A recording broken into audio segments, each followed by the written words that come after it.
Welcome, everyone. I hope you can hear me good.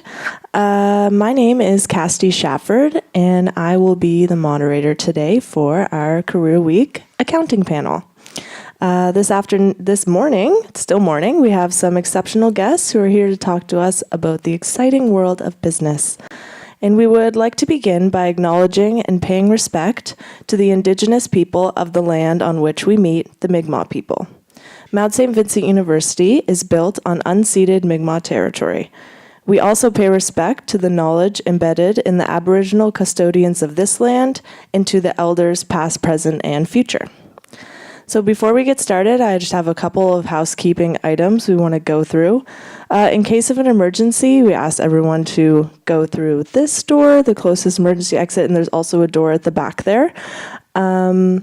But we ask you to remain seated throughout the panel if you can. Now that we're in a classroom especially, it's very distracting to get up and leave. But if you do have a personal emergency, try to exit through the back door.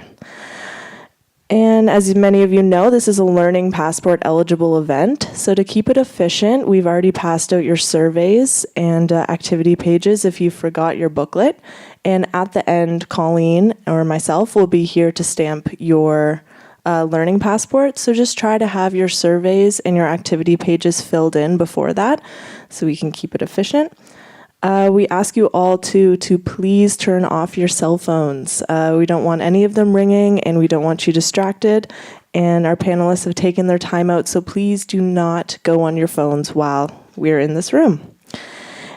And we will also have a 15 to 10 minute question and answer period at the end of the panel. So if you do have any questions, please hold them to the end and you'll all get a chance to ask them. Okay, so we'll get started.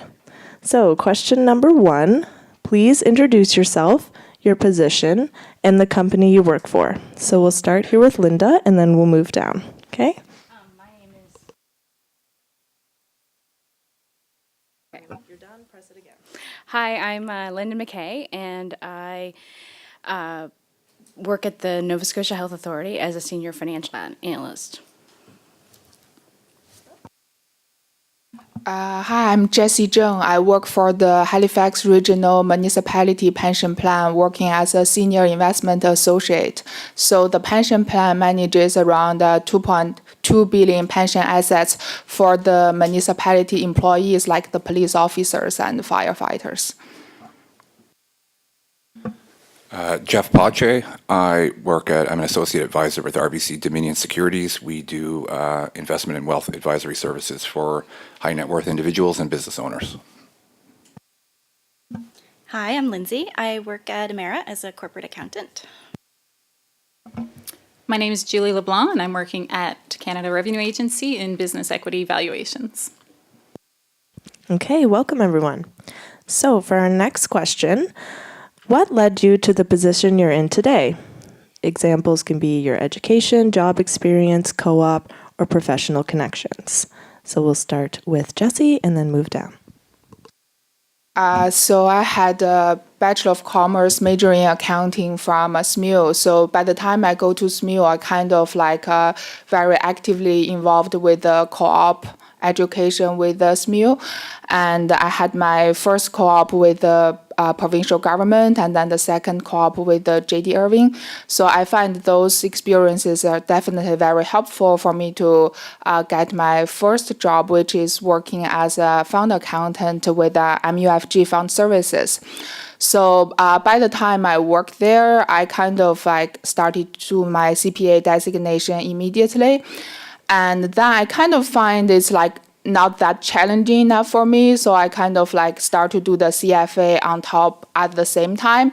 So by the time I kind of finish my CFA designation and I get some I would say finance or investment related knowledge, that's how I transition to my current role, which is very heavily investment related.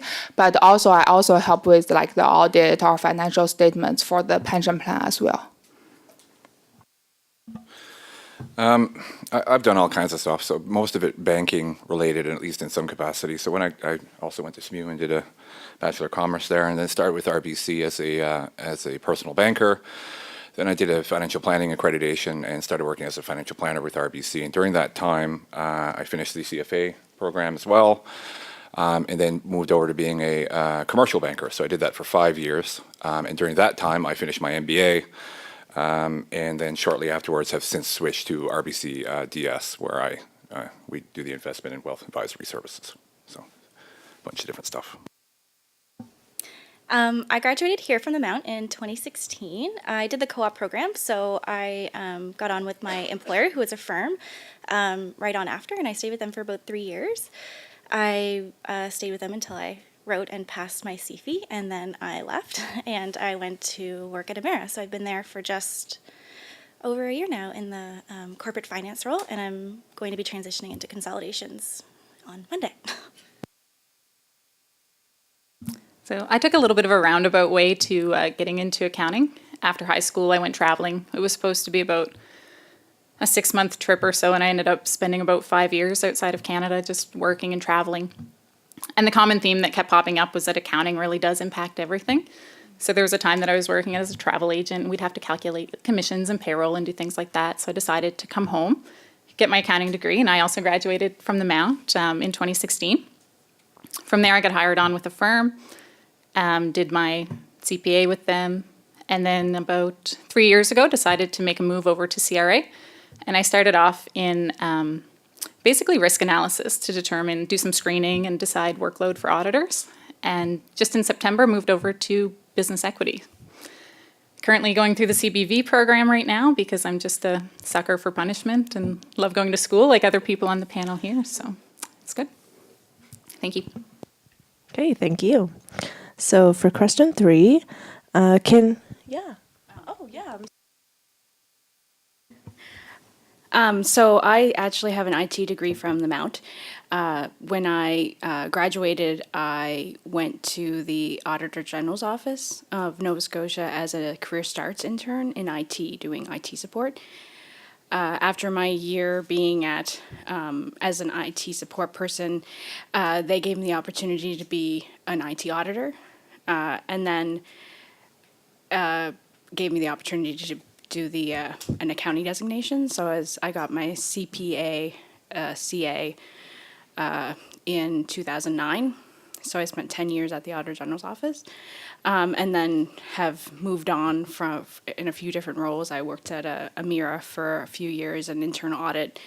I worked at St. Mary's in the operational accounting, and now I'm with the Nova Scotia Health Authority in internal controls, so looking at the internal controls over financial reporting.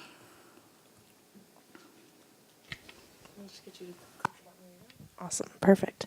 Okay, so for question 3, can you please share some of the types of jobs available for students who are considering a career with your company? This can include new graduates, summer, part-time positions, or co-op opportunities. With RBCDS, it's tough.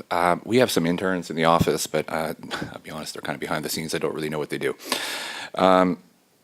However, on the commercial banking front, I can speak to that. So we've hired quite extensively from the MBA program, DAL being the most common one because they have a great corporate residency program where you go to school for a year, then you go work for a company for 9 months, and then you go back to school for a year. And we've hired a few of those, in fact, maybe 6 or 7 at this point, where they've come for the 9 months, worked at RBC in commercial banking, we get them up to speed on everything, and then they go back to school, and then we hire them back on. Because at that point, we have at least a partially trained employee. When I started in banking, I have to admit it was very difficult to come right out of a Bachelor of Commerce and go even into just let's say a base level personal banking role at a bank, because it was really competitive, which I think is one of the questions that we have later on today.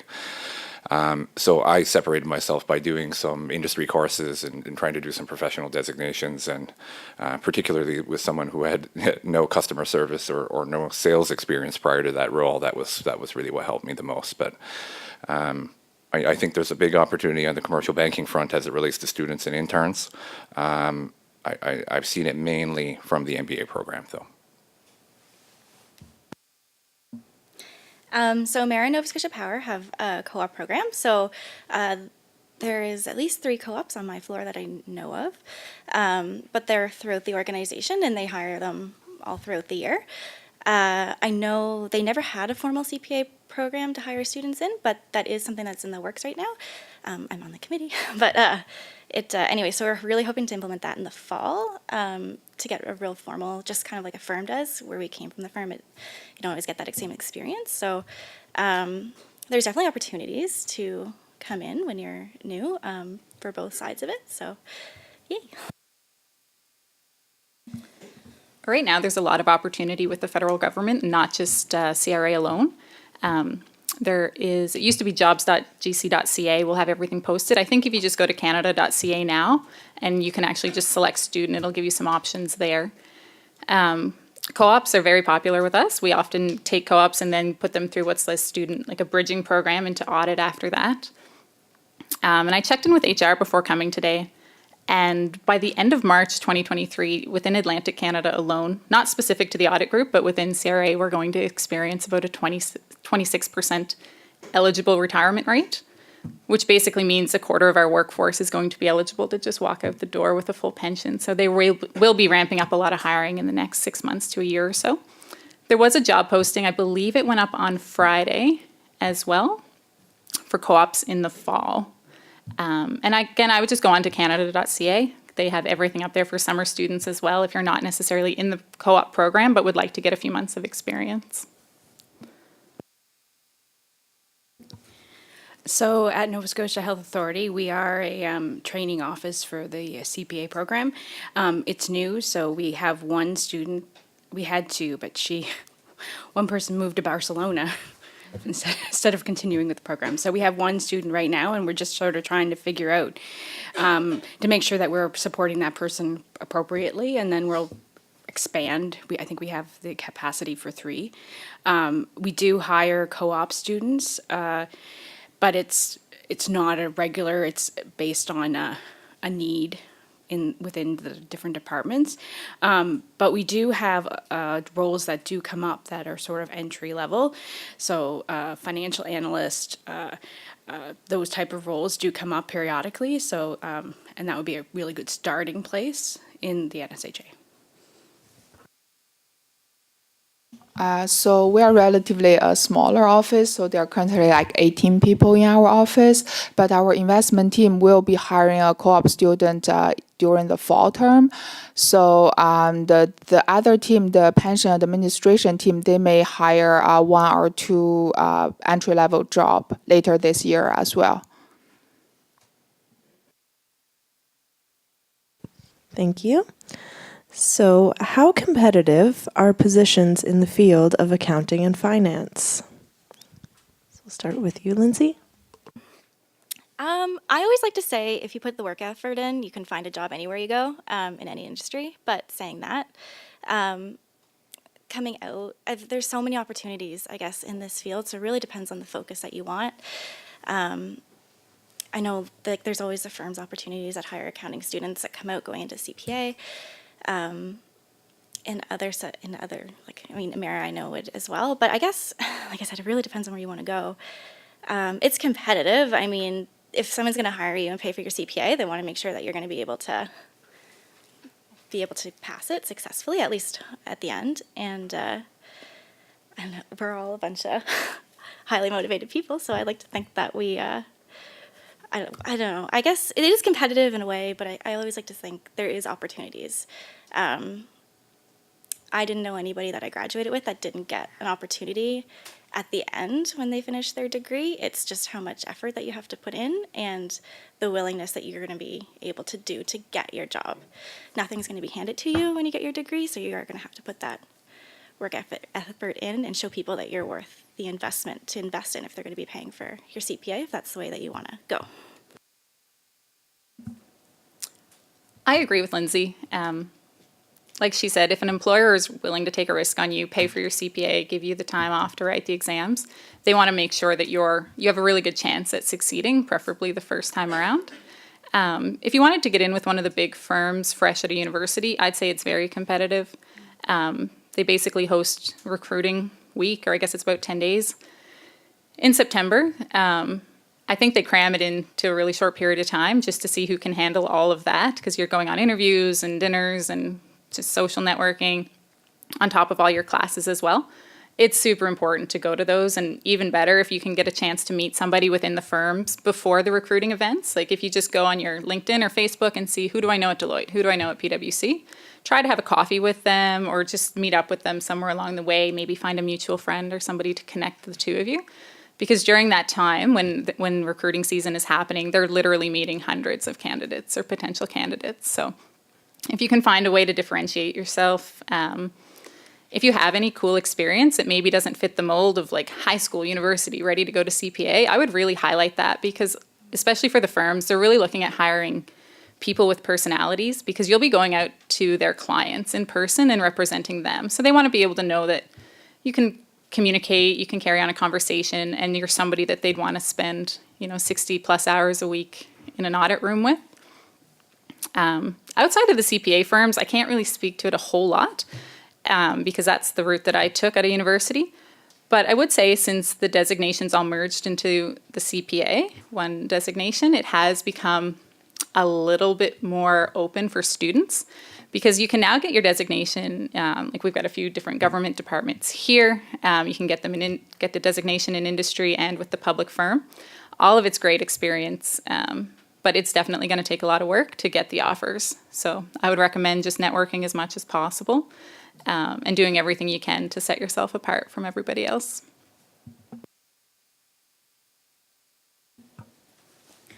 So I agree with what everyone else has said. I'm a government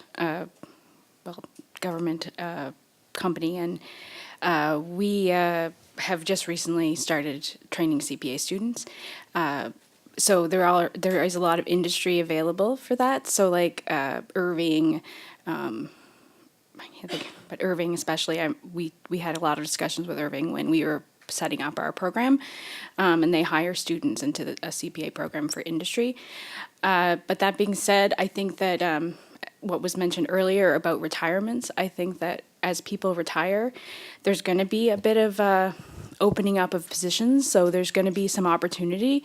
You just have to be there for when it becomes available. So I think it's important to, be networking and talking to people and really getting yourself out there. So since I started my CPA with the industry, so I will probably speak for that. So I know there are quite a few the hedge fund administrators like Citco or Mitsubishi.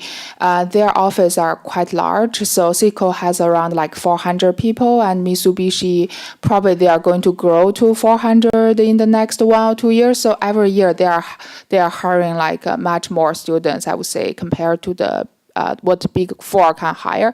And they have pretty good, I would say, mentoring program for the CPA students as well. So for students who work there, who are interested in pursuing CPA, they will assign a mentor, and then there are many other designation holders in the company. So you will be giving the the clients to get too qualified for the work experiences. So I would say there are much more opportunities on that end as well. So if you are looking forward to do your CPA after you graduate, those employers are probably worthwhile considering as well. I'm going to agree with everything everyone said so far. Maybe I can give some examples. So when I started, when I left my Bachelor of Commerce, I was just finished in finance. My grades were great. I was and still am a finance nerd, self-described. And, I thought I would start, working at some pension fund or something of the kind, and all of that fell flat right away. There was basically no opportunities local at all. Maybe if I had considered moving to Toronto, or I don't know, somewhere in the States, maybe that was an opportunity, but it certainly was not an opportunity at the time, and I had to do some rethinking. And then I thought, well, maybe banking would work. And then I found out how competitive that was. For example, when I applied for my first personal banking job, I think there might have been 40 applicants that were worked down to 10 to 20 real qualified applicants. And that's caused people to have to go downstream a little more. And that by that I mean maybe if you're going to start in banking, you're going to start at what we used to call tellers. So every bank will call them something differently now. Then when I went to be a commercial banker, I was there for 5 years, and we hired a lot of people while I was over there. And every time it was highly competitive, and it was not only were we looking for educational requirements, being a CPA, which is certainly very applicable, or an MBA or a CFA or something of the kind, but we were always looking for experience, and the question was always, how do you get the job if you don't have the experience, and how do you get the experience if you don't have the job? And it kind of creates this kind of back and forth. So despite that, I think my own career is an example of what a lot of people have said here, which is there's always a job for someone who is going to separate themselves and work hard and try their best and not give up. Granted, I really don't think I could stress enough how much, at least from my experience, how competitive these jobs are.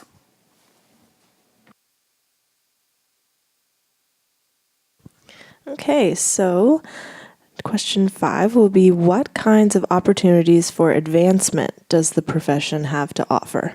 So this could be from starting positions, moving up into the career. So as a whole, I think the sky's the limit when it comes to accounting and finance. Like literally any industry you can think of is going to need an accountant or somebody to help them do their books and make sure that their reporting is done correctly.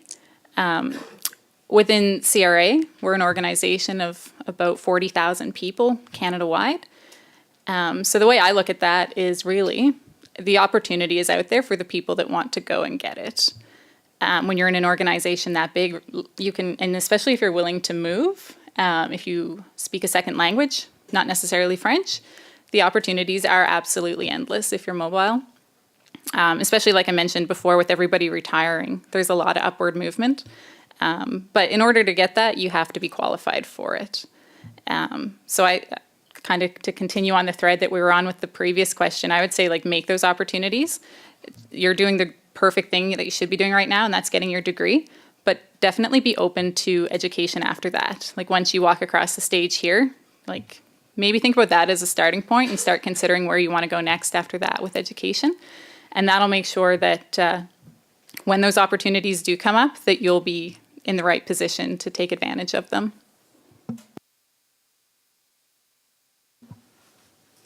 Yeah, I really agree. I think flexibility is the key to moving up and advancing in finance and accounting. When you there's many different opportunities and many different streams that you can that's open to you when you're doing accounting and finance, like everything you can ever think of, like to be interesting, and so finding what you find interesting and what's important to you will be important, and molding yourself to be that niche that people are looking for. I will probably speak more to the finance side for this question. So currently, since I'm currently, like I would say, the pension fund is normally on the institutional buy side. So usually people who is working as like an investment analyst or investment associate, once you get into the door in this side, you can probably like say move to like say consultant, for example, like doing some investment consulting. And also I also see people who kind of move to the institutional sales side, for example, being the sales or relationship management people for the asset management firms. So there are many opportunities, I would say, in the investment or finance area. I would say the key is you have to be always like very social for the whole time, because even at the buy side, you still need to social with other like investment associate or for some like investment managers or investment directors at different like conferences or different local events. So like the ability to social and know the right people, I would say definitely help you to, I would say, move up in this industry. I'd have to agree with everyone so far. The opportunity for advancement in banking in particular, I mean, the sky's the limit. You can start right at the bottom and work your way to the top, and that can take many, many years. I want to comment on something Julie said, which was, not be it. And I remember when I finished my Bachelor of Commerce, and I remember thinking, oh, geez, thank God that's over. And I'm still in school. So I just finished my MBA a couple of years ago. I'm still doing courses. Not only are we required to do so from a continuing education standpoint, but if I'm going to give the best possible advice to my clients, I'm going to have to stay up to date on anything that's new or important for them in their financial picture. So that never really ends. The opportunities at my current employment are limited in the sense that it's a very entrepreneurial environment. It's once we have our client base, it's technically, for the most part, nobody leaves because it's a really good gig. But the other parts of banking, I think my own career is a great example of that, going from personal banking to financial planning to commercial, and that's without even ever considering any type of leadership role, whether that's management or upper management, or working your way through various positions across the country. But yeah. One thing everybody touched on it, but one thing I found when I was going through the CPA, because you get to meet a lot of different people, is just how many different organizations are going through CPA students. I did a firm, and now I'm at Emera, and our Chief of Human Resources is actually a CPA, CMA. So I listened to him speak one time, and he said he never in a million years thought his finance degree and then CMA would take him to be Chief of Human Resources. So there's just so many opportunities. It just when you're going through, to keep an open mind, and really just, if you start to get bored somewhere, it might be time to start looking. Safety is always nice to stay in. Like I said, I was at a firm for almost 3 years, and to leave that to go to Emera was like going from two different worlds, which is great because it's basically like a brand new career, but at the same time, it's also hard to make that change. So there's definitely changes. There's definitely ways that you can go. There's ways, if you want to get your CPA or your whatever, to take that, and you don't just have to strictly do what the traditional view of it is. There's ways that you can take that and use it to wherever you want to go. So really, the opportunities are kind of what you guys make it in a way, and where you want to go and where you find you're happy. Okay, thank you. So the next question is, what is it about your job that you enjoy the most? I guess what I enjoy the most is being able to be a part of the problem-solving process of a company. So no matter what's going on and what's happening in a job or in a project in whatever company you're working at, there's always a financial component, and it's oftentimes the finance and accounting people that are the ones that are, on the ground trying to figure out how to fix problems, and I really like the thought of doing the analysis and all that kind of thing, and at the end of the day, providing a recommendation that you can stand behind, and then, that's used by the company to make a decision that, wouldn't be able to be made without your input. So that's sort of where I find my niche of what I like to do. I would say pretty similar, but kind of different wording is, I would say, the kind of the in-depth research I'm currently doing in this role, because every time, say, we invest with like an asset manager or in a particular fund, like the amount of money we put is a lot, and we have to be like having those fiduciary duties for the beneficiaries for the pension fund. So we have to be like super careful on those research. And then, like, in order to do a very good investment-related research, there are many different pieces I need to put together. For example, like reading different type of like books. Like, some people thinking like, since you get the designation, probably you don't need to read that much anymore. But that's unfortunately not true for the investment industry. You have to like kind of constantly keep reading, particularly some like very fundamental books for the investments or the particular asset class you are looking for, and also talking to like different people, like the consultants, or trying to interview different asset managers who can offer particular products.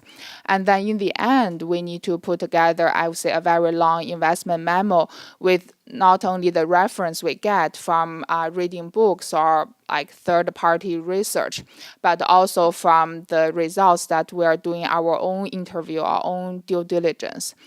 So I would say that's kind of putting different pieces together and then coming out with your own conclusion. That's, I would say, the most interesting part of my job. I already commented about this. I still remember being in my first finance course and thinking time value of money was fun. So, obviously I was going to end up in some kind of finance-oriented career. And I still enjoy that. I still like following investment markets. We live in a world where, a president's tweet can crash a market, 4 or 5%. It's really quite amazing. And some people find that very cumbersome. I find it more exciting. Secondly, I really enjoy the entrepreneurial aspect of my role. So I've given this a lot of thought as of late, and perhaps that's just a representation of me not liking being told what to do, but I'm not really sure about that. But the entrepreneurial aspect, the fact that long term you're creating a business for yourself, you're working for yourself, and the future's in your hands, that's certainly always been very appealing to me. There's a couple things that I really like about ours. For Emera, they have a really lot of cool projects that are going on right now across the world, so we get to hear about them first, and it's just really interesting to hear what's going on. Part of my role right now is actually managing a lot of affiliates. Emera is a parent company. It has 80 plus affiliates that are underneath them, so a lot of my job is dealing and sorting out their problems, which is different. I didn't know that I would like that, but anyways, I really do get to know the people and get to help work out their whatever's going on in their world, because for us they turned to Emera head office. But another thing, I just love like the people who I work with. I feel like that makes a world of difference. It's a complete 180 from where I was to where I am now, like quality of life. I never thought when I was in here that was as important. I was like, oh, I can suffer through and get my CPA and that's it.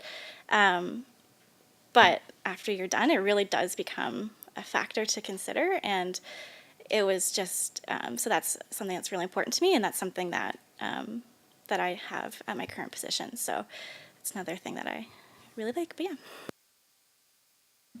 I think I'll start by talking about what I really liked about public accounting, just in case there's anybody here that decides to pursue that route or is considering it. Despite the fact that I ended up changing jobs, I loved working in public accounting. The work is incredibly interesting. The firm I was at is sort of a mid-market alternative, so we weren't working on these huge public companies. We were working on owner-managers sort of in the, around about $1 million worth of revenue range.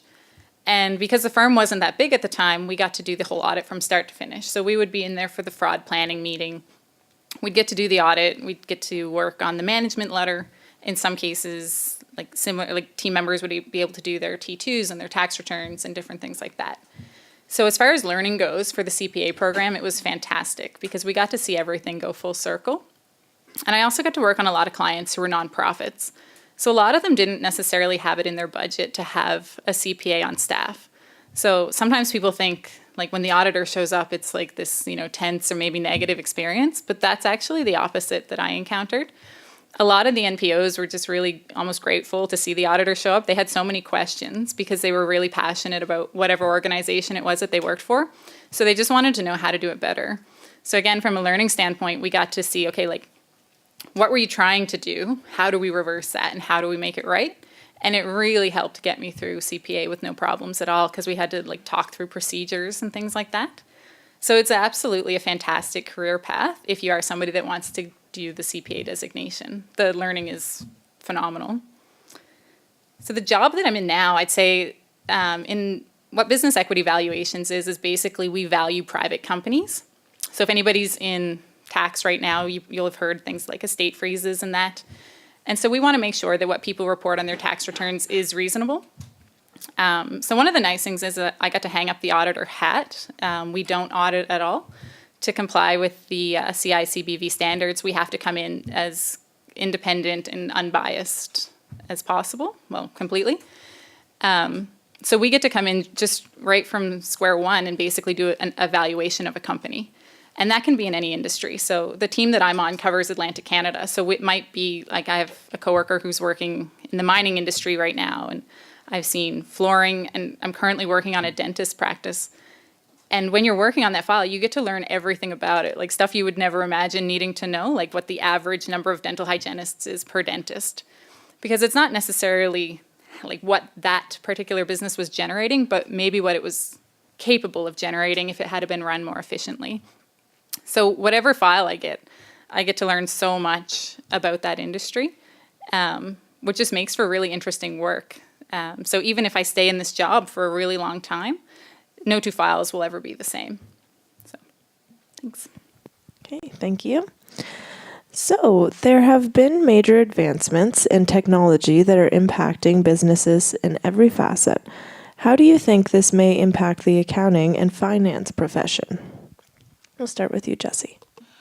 I would say with the newest advancement, just like from what I see, I would say just still use the funded main industry as an example. There has been quite a lot of change. For example, by the time I first entered into that position, like they still like print out like paper files, and then like you have like a big pack of the financial statement package every month to submit for review. And then by the time I left the industry, like everything is automated, and you don't need to print out those paper files anymore. You literally like save everything like well linked, referenced in a folder, and then your manager can just like review that very easily by entering into like folder saved online. So I would say those type of advancements, I would say the requirement, since it's like being more efficient, so the amount of labor hour that's actually needed to finish a particular kind gets significantly reduced. So then that means all those type of easier works, or those type of like simply copy and paste work, like human beings do not need to do those anymore. So then the people who get hired for this position has to have, I would say, like stronger problem solving skills, because now what you will want to focus on the job is not just those simple those simple tasks. It's going to be like, say, hey, what if there's a break that doesn't match between two accounts or between two statements, like what's causing that? I would say those type of requirements for the future accounting and finance professionals will definitely get increased. I think Jessie's spot on. I think technological advance is at the core of, let's say, the capitalistic society we live in, and I think that everybody's trying to just do more with less. And if you can quickly relate this to from the banking side of things, if we look back 20 or 30 years ago, probably everybody in this room would have been, at a bank quite frequently, actually, to cash a check or something of the kind. And it occurred to me quite some time ago that if I didn't work there, I don't think I'd ever step foot in the branch. Just think what you can do on your online banking, and how much that has really changed. To your point, we certainly don't want staff doing very administrative and simple tasks. We would prefer to have individuals do that via online banking or on their own in some other capacity. I could probably get into the specifics of how technology, has shifted with RBC Dominion Securities. I'm not sure if it would be entirely applicable. It certainly has improved our ability to trade. We can do a trade list for 100 clients, and we can sell every holding that they have of a particular security, and I can do that in about 15 minutes. And that was certainly not possible 20 years ago, where that would have been a very manual type of exercise. Let's see if I had anything. Oh, on the commercial banking side, or on the personal banking side, you can even the idea of a pre-approved loan, or even let's say you're a business owner and you go in and based on your account activity and all these other things that basically we have AI monitoring, you may have already qualified for an increase on your line of credit or something of the kind. And these are all, you're starting to see glimpses of where this is going to go, where Maybe in the future in commercial banking, you won't need someone to physically approve a $1 million credit, and maybe you're only going to have individuals looking at larger and larger files. And I certainly think that's the way it's going to go. I mean, at my work right now, everything's online. We have no paper anything. And it's always about how efficient you can be for technology purposes. But something that we encountered recently I found really interesting. So Emera is trying to develop projects to be more environmentally friendly. And so we have the expenses and we have our notes to our financial statements, which we have to explain to people. However, Emera is also, it's an IFRS company, so it's down the States. And on our public financial statements, the United States doesn't have, as an applicable expense, in climate change. So for us, it's technology that people up here want, and hopefully people down there want. But it's about managing the accounting and how we're wording it, and can we still do this down there and meeting their regulations. I know in down the Caribbean right now, they have some really cool technology advances that's going to be introduced up here. So it's all about from the tax point of view, can we claim that expense? Does it work that way? What happens if it's in U.S. versus Canada? There's all those considerations that you do. So for us, it's all automation, but it's also research and development and trying to figure out crafty accounting ways to know your laws and see if it fits. Where does it fit, and where is that gray area that it can kind of still go into? So it's about the advancements, but for us, it's more so our engineers are doing it. How do we make sure that it works and that we're not getting in trouble with the CRA or IRS. So I found that really cool. That actually happened at our last, we were dealing with that. We're releasing soon, so we're dealing with that now. Well, I certainly don't work in the most technologically advanced organization around. So some of these things that I dream of happening might already be in place in a few different organizations. But I do see that the need for sort of basic bookkeeping, bank recs, like Jeff had mentioned about administrative tasks, I don't see those things being a part of people's jobs in the near future. There's a lot of software coming out that just takes care of that for you. There's accounting firms out there that are completely, they have no brick and mortar buildings at all. Live CA comes to mind. Really cool. It's an online accounting firm. As long as you're in the right time zone, you can pretty much work from anywhere. But what they do is it's sort of like tech companies or younger people that are drawn to this firm as clients. Because if you want to, you can basically just sign over rights to your bank account. They can just go in there, export everything that they need and go to town. There's no exchanging paper copies or doing anything like that. So I think jobs in accounting are going to be even more judgment-based in the future, because it's not going to be necessarily ticking and bobbing. It's going to be thinking what does this actually mean? The computer's done it for me. I have this information, but how do I use it? I think data analytics is a really hot topic right now, especially in audit. I know when I was at the firm, we had just started using a software that could basically learn a client's activity or behavior. So if they could see greater than 95% of all journal entries are done Monday to Saturday between 8 and 4, and it picks up a journal entry that was done Friday night at 11. That's going to get flagged as something an accountant's going to go in and look at to see if there was anything for fraud, any kind of fraud happening or anything sketchy going on there.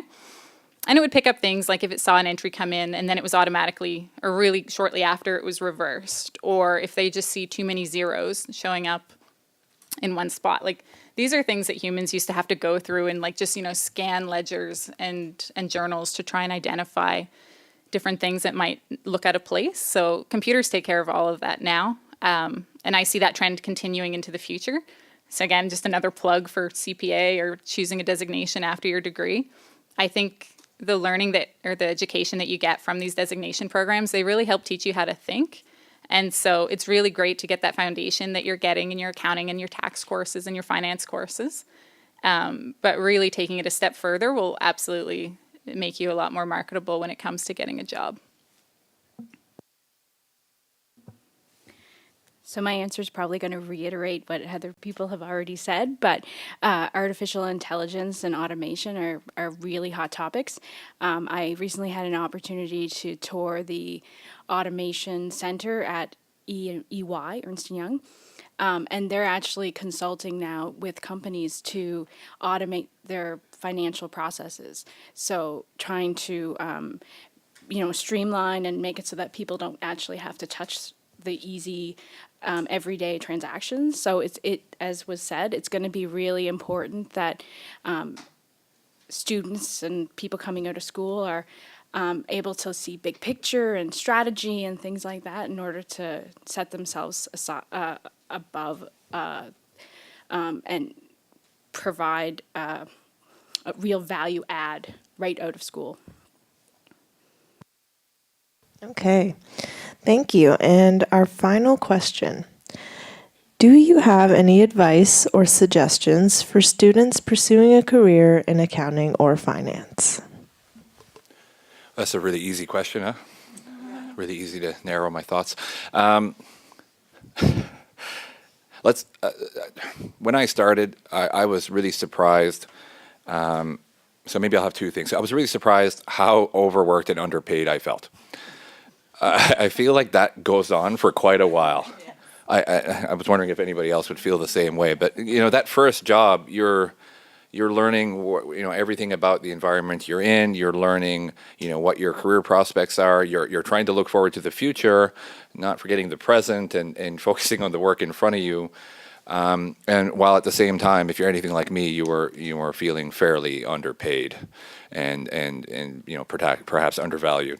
And I think that's kind of common across the board, whether that you started in finance and you started in accounting or something of the kind. It seems to me that everybody starts at the bottom, and that's just how it is.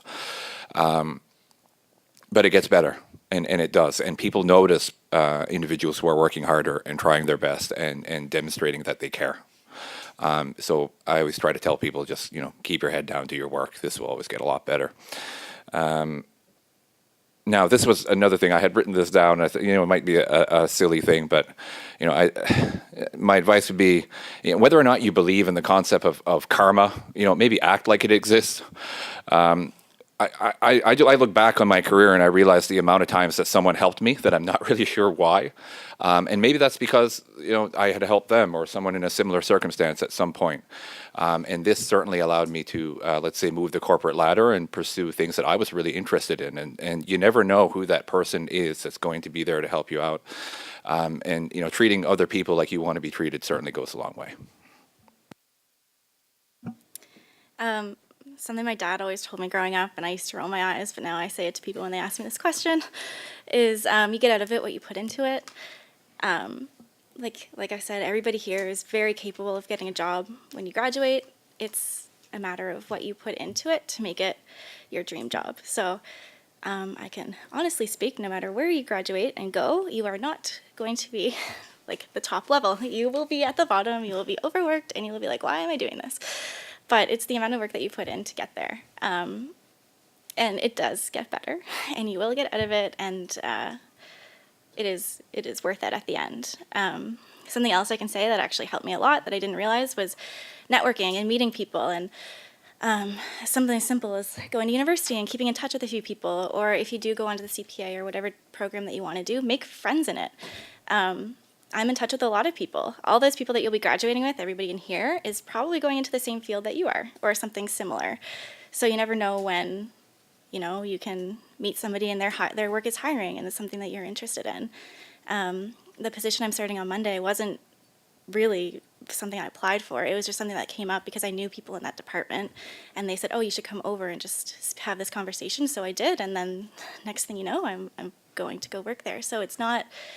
Opportunities aren't always listed on job sites, so it is, I know they say a lot here, networking, and I remember I used to roll my eyes, but it is, it has come into play a lot, and some of those relationships that you've built, you never know where you can see someone again in 5-10 years from now, and what you'll be able to do for them and what they can be able to do for you. So just, I always like to keep that in the back of my mind, and like you said, treat people the way you want to be treated, because you never know when that person can come into your life and really help you in some way.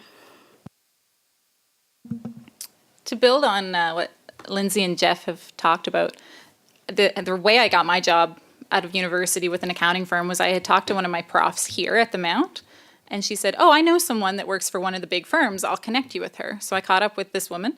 We had a coffee, and she just, like, we literally just chatted. It was not an interview. It had nothing to do with accounting. It had nothing to do with school or work. It was just like, what do you do on the weekend type of thing.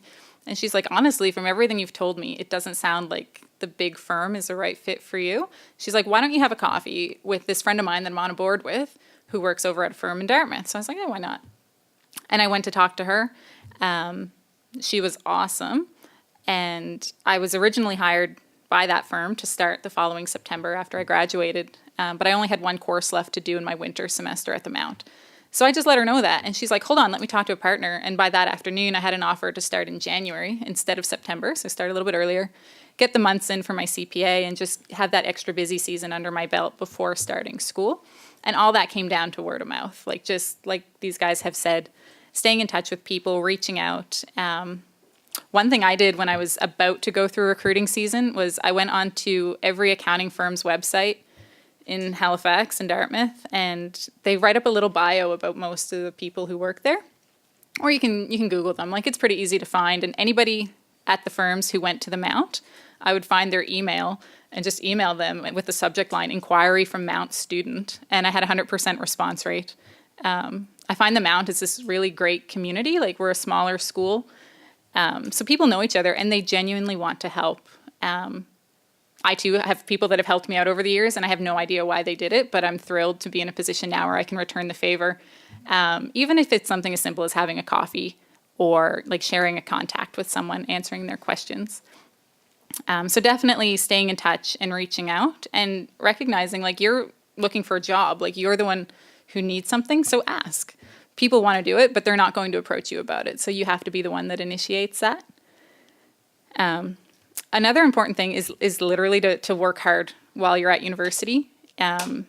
We had touched on competition and how competitive some of the jobs are nowadays. And one of the ways that firms screen, and I'm sure this probably happens in industry as well, is they do use GPA for some things. It's usually like a pretty reasonable GPA, and they basically like use that as a cutoff. And then after that, you get to show them who you are as a person and give them the reason to hire you. But you do have to have decent marks in order to get noticed in the first place. So I would say put in the time that you need. I've had a few profs here that, especially during that recruiting season, like I had to miss, I think it was something like 4 of Elizabeth's tax classes in a row. And tax is something that doesn't necessarily come naturally to most of us. So I just let her know, like, this is where I'm going to be for the next 4 classes. And I popped by her office and she sat with me for over an hour and we just went through all the material that I missed. Like, people are willing to help, but you've got to put in the effort too. And the last point I'd like to make is, I know the word mentor gets thrown around a lot and everybody's like, get a mentor, get a mentor.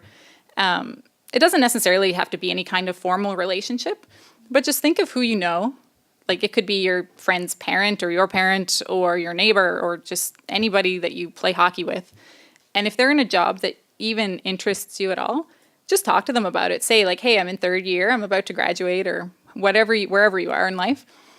And I bet they'll really like to talk about it. Like, people love talking about themselves. So if you show a little bit of interest, and I mean, obviously you don't have to be like, be my mentor, but just like ask them questions.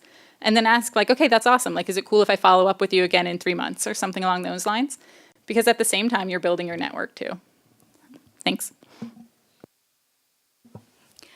I agree with everyone else, what they've said. I wanted to put a plug in on the Mount St. Vincent Alumni Board as the treasurer, and we actually have a mentor program that we're piloting right now. So I met with a 4th year student just a couple weeks ago, and we had coffee and we had a discussion, and I'm sure that if you reached out to University Advancement, they'd be able to give you some more information on that. But all of the members of the Alumni Board are potential to be mentors, and we're trying to expand the group to other alumni. So a great opportunity if you have a chance.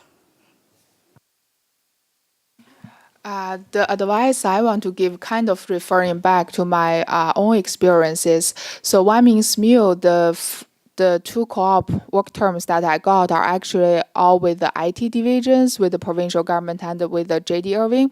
I would say one of the reasons, like, I kind of got those opportunities, I think has to be related to, I kind of took some, I would say, some like computer programming and management information systems course. Like, one is the required course, but the other one is kind of I took as an elective course, because I feel since IT is growing and we kind of addressing that already, I feel like getting more of that type of knowledge will help me to be to success in my future career. So I kind of took those courses, and then when I'm seeing some co-op job postings through the SMU office, I kind of see some like IT related jobs, and I just like apply for those, and then kind of got an offer, I would say, kind of pretty smoothly.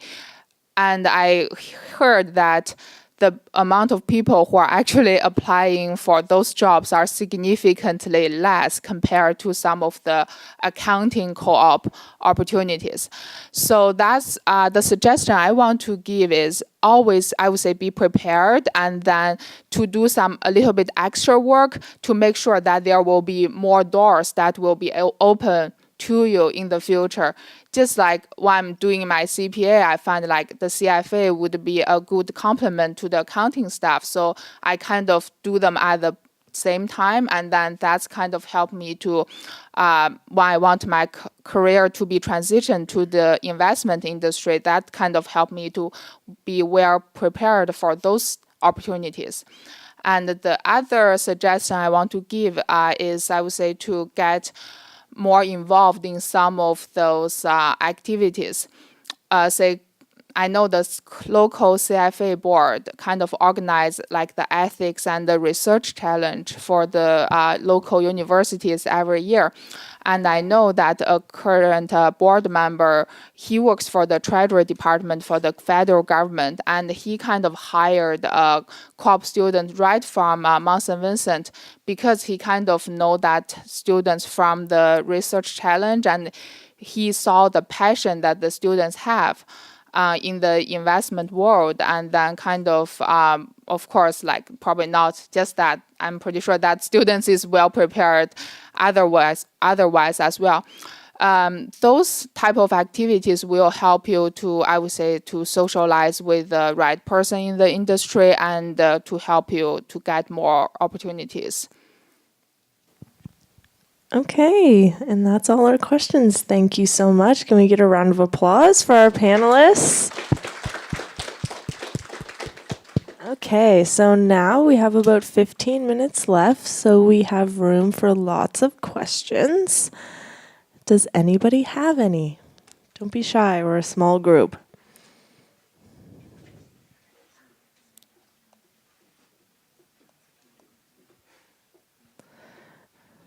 Okay, I have a question. I would love to ask Jessie. So you said you did your CPA and your CFA at the same time.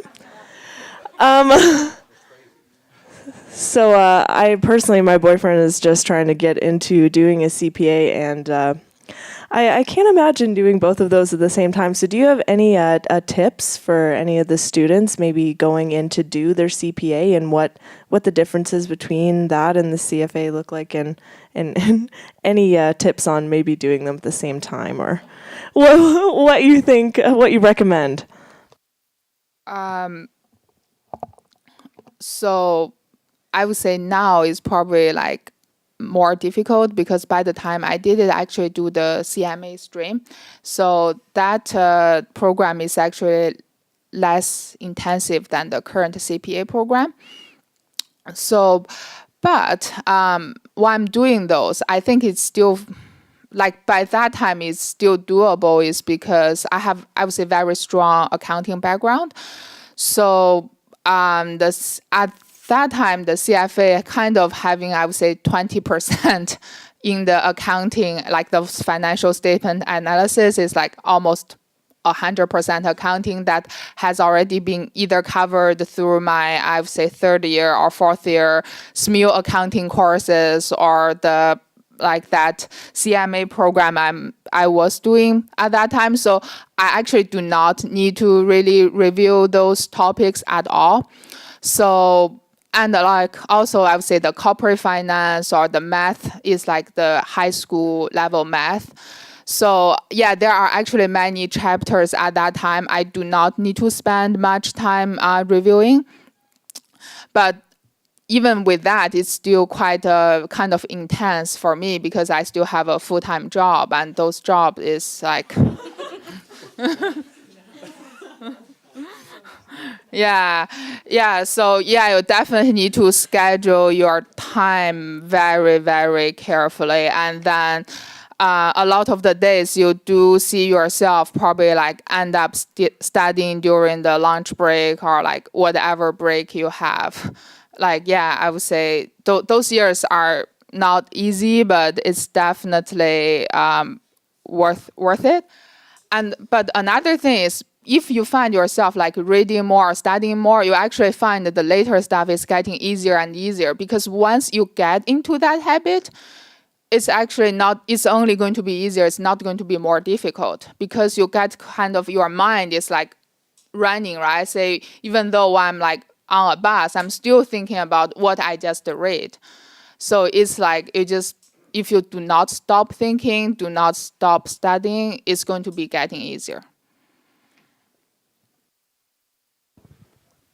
Okay, thank you. So does anybody else in the audience have a question? I'll pass you my microphone. Don't be scared. Oh, but we want the people online to be able to hear you. So is it okay if I pass it to you? Okay. I can repeat it if you want. Or, Okay, sure.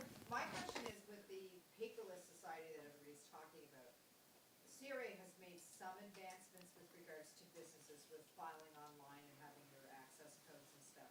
How much further do they need to go with that? So in summary, the question is, how much further does CRA need to go as far as basically getting up to speed with technology, letting businesses do their filings online? And I may not be the best person to answer this question, but I'll certainly give it a shot. I think we need to go a long way. We had a meeting with our assistant director of audit. He came down from Ottawa just after Christmas, and that was basically his message, was saying how we've made this commitment to service, but it's really challenging to promise service to people when they still need to find a stamp and an envelope and walk to a post box to mail stuff to us. So they have made some advancements in my account and things like that. The world that I'm in right now with CRA is we're pretty cut off from that, and we do basically all of our work in Excel and Word. But we can call taxpayers, but we still haven't quite got to the point where we can send an email just asking for information due to security risks. The understanding I have is that's because, like, we know our email is secure and monitored, but we don't necessarily know, like, the person that we're sending it to or receiving from, what kind of security they have in place. There would be issues with that, and then CRA would be the one on the hook. So they are definitely working on it. I cannot wait for the day that we get up to speed with all of this. When I started at CRA I guess it would be almost 3 years ago now, I got to learn how to use a fax machine, which was just like a massive blast from the past. So we are working on it, but there's still a long way to go, for sure. Okay, and any other questions? Awesome, I'm coming. You mentioned. You mentioned Excel. Everybody knows we need to use that. Do any of you have any recommendations for particular programs or software that you've found useful in multiple roles? I use Excel daily. I took an Excel course here actually in my 4th year, which I found really helpful because we do pivot table, like a bunch of analysis on it. Simply accounting, QuickBooks. When I was in the firm, saw that all the time. I don't know if you can get that unless you're there, but those are just really ones that you see familiar with. But little known, Excel is my last semester, and it was one of the last courses I took, and I found it very beneficial. One program that we've started using quite a lot is Tableau. Just over a year ago, we got a new senior director that was from Bell, and he's very pro technology. So we've been using Tableau to pull information out of SAP and provide it back to clients, like our clients as finance, in a more user-friendly capacity. So if you have the option like Tableau and those type of data visualization programs, would be a good place you could find a little niche. We certainly use Excel all the time. I'm not particularly strong at Excel, but the nice thing about Excel is it's so easy that if you don't know what to do, how do I do this on Excel and Google, and it tells you right away. It's really, really easy. But I don't know why my mind went there, but when you asked, and what kind of technology are we using, and I think it's easy to get caught in, you're going to university, you're with people roughly your age, you're using technology all the time, you have all the new, access to all this new technology, let's say. But in the workplace, even being able to type at a reasonable pace might make you infinitely more productive than the person next to you. So, I'm not sure it would be, something that you should be worrying about, that, you're not going to be prepared because of some software you're not accustomed to, I guess is what I'm trying to say. One thing I might recommend, one thing I might recommend too is when you are on the job hunt, just go on their job postings, because it always says like what you need and then what assets would be, like proficient in like using Caseware or tax prep or whatever. I wouldn't recommend ever going out and learning how to use those things. I would just recommend knowing what they are, so that if and when you go and meet people, you can say, oh, I was looking into Caseware the other day, and I know you can do this and this and this with it. I haven't used it myself yet, but I'm like aware of it and interested, and I'd be like super open to learning it. So just knowing some of the lingo, check the job postings in whatever kind of industry that you want to get into, and make sure that you know what kind of software they're looking for. So my current organization and the prior employers, they use like macro a lot with the Excel. So to be able to write a macro, the people need to know basic, I would say some very similar to VBA programming languages. And I do see how powerful the macro help us to automate a lot of the processes and doing a lot of the simple tasks. So I would say if someone is interested in some of that, like some basic, I would say programming logics will be helpful. Thank you. And Power BI. Power BI, souped up Excel. Okay. It's through Microsoft, you can get it through your software.